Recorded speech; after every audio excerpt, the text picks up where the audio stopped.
हूं प्रीति सिंह। देश विदेश की बड़ी खबरों के साथ शुरू करते हैं आज का हल्ला बोल।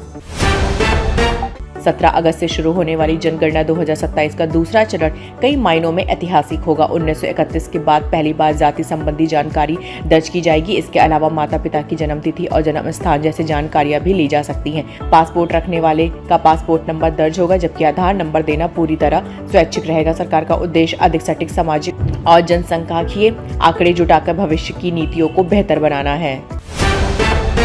यूनिफाइड पेंशन स्कीम को लेकर केंद्रीय कर्मचारियों की चिंता दूर करते हुए वित्त मंत्री निर्मला सीतारमण ने लोकसभा में स्पष्ट किया कि सरकार के पास यूपीएस में बदलाव या इसे बंद करने का कोई प्रस्ताव नहीं है। उन्होंने बताया कि 19 जुलाई 2026 तक 1.18 लाख से अधिक कर्मचारी इस योजना को चुन चुके हैं। सरकार ने यह भी कहा कि यूपीएस के साथ कर्मचारियों को एनपीएस समेत अन्य पेंशन लाभ मिलते रहेंगे। टैक्स छूट और ग्रेच्युटी से जुड़े सवालों पर भी वित्त मंत्री ने नियमों के अनुसार सरकार का पक्ष रखा। आरएसएस प्रमुख मोहन भागवत 6 अगस्त को मुंबई में आयोजित युवा सम्मेलन में जेन जी और जेन अल्फा के छात्रों को लोकतंत्र, राष्ट्र निर्माण और नेतृत्व पर संबोधित करेंगे। देश भर के 100 शहरों से 2000 से अधिक छात्र इस कार्यक्रम में हिस्सा लेंगे। सम्मेलन का आयोजन India's international movement the United Nations की 15वीं वर्षगांठ पर किया जा रहा है। कार्यक्रम को लेकर विपक्ष ने सवाल उठाए हैं, जबकि आयोजकों का कहना है कि इसका उद्देश्य युवाओं को लोकतांत्रिक मूल्यों और राष्ट्र सेवा के प्रति प्रेरित करना है।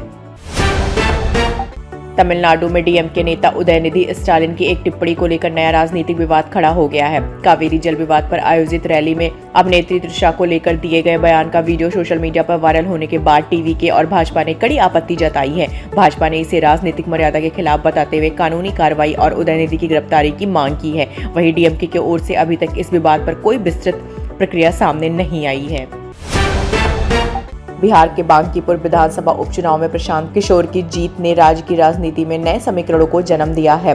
इस नतीजे ने एनडीए और राजद दोनों के पारंपरिक वोट बैंक पर सवाल खड़े कर दिए हैं। चुनाव परिणामों से संकेत मिला है कि युवा मतदाता नए राजनीतिक विकल्प की तलाश में हैं। राजनीतिक विश्लेषकों का मानना है कि यह जीत बिहार की आगामी राजनीति में बड़ा बदलाव ला सकती है और सभी दलों को अपनी रणनीति पर नए सिरे से विचार करना होगा।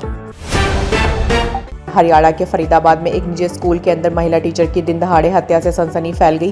पुलिस के अनुसार नकाबपोश युवक ने स्कूल परिसर में घुसकर महज 32 सेकंड में 34 बार चाकू से हमला किया। पूरी वारदात सीसीटीवी कैमरे में कैद हो गई है। घटना के बाद आरोपी मौके से फरार हो गया, जबकि पुलिस उसकी तलाश में जुटी है। स्कूल में हुई इस घटना के बाद इलाके में दहशत का माहौल है और सुरक्षा व्यवस्था बढ़ा दी गई है। भारत दौरे पर आए उज्बेकिस्तान के विदेश मंत्री बख्तियार सेदोव ने नई दिल्ली में विदेश मंत्री एस जयशंकर से मुलाकात की। दोनों नेताओं ने रक्षा, व्यापार, ऊर्जा, माइनिंग और कनेक्टिविटी जैसे क्षेत्रों में सहयोग बढ़ने पर सहमति जताई। बैठक में रणनीतिक साझेदारी की व्यापक समीक्षा के साथ क्षेत्रीय सुरक्षा और बहुपक्षीय सहयोग पर भी चर्चा हुई। दोनों देशों ने आपसी संबंधों को और मजबूत बनाने तथा निवेश और आर्थिक सहयोग को नई गति देने पर जोर दिया। देश के कई हिस्सों में आज मौसम का मिजाज बिगड़ा रह सकता है। भारतीय मौसम विभाग ने कई राज्यों के लिए भारी बारिश, आंधी, तूफान, बिजली गिरने और तेज हवाओं की चेतावनी जारी की है। पंजाब के पटियाला में रेड अलर्ट घोषित किया गया है, जहां 60 किलोमीटर प्रति घंटे तक की रफ्तार से हवाएं चल सकती हैं। लोगों से अनावश्यक यात्रा से बचने और सुरक्षित स्थानों पर रहने की अपील की गई है। दिल्ली, एनसीआर समेत कई क्षेत्रों में भी भारी बारिश का दौर जारी रहने की संभावना है। श्रीलंका दौरे से पहले भारतीय क्रिकेट टीम के मुख्य कोच गौतम गंभीर को लेकर चर्चाएं तेज हो गई हैं। मीडिया रिपोर्ट्स में दावा किया गया है कि बीसीसीआई के कुछ अधिकारी और वरिष्ठ खिलाड़ी उनके कोचिंग स्टाइल से संतुष्ट नहीं हैं। हालांकि बोर्ड की ओर से इस संबंध में कोई आधिकारिक बयान नहीं आया है। माना जा रहा है कि यदि श्रीलंका दौरे पर टीम का प्रदर्शन उम्मीदों पर खरा नहीं उतरता तो गंभीर की जिम्मेदारियों और भविष्य को लेकर बहस और तेज हो सकती है।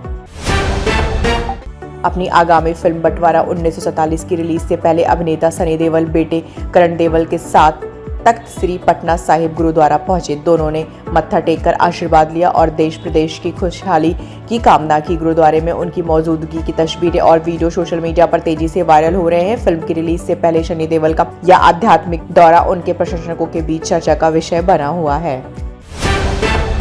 खबरों का सिलसिला यूं ही चलता रहेगा। फिलहाल के लिए दीजिए आप मुझे अभी इजाजत। धन्यवाद।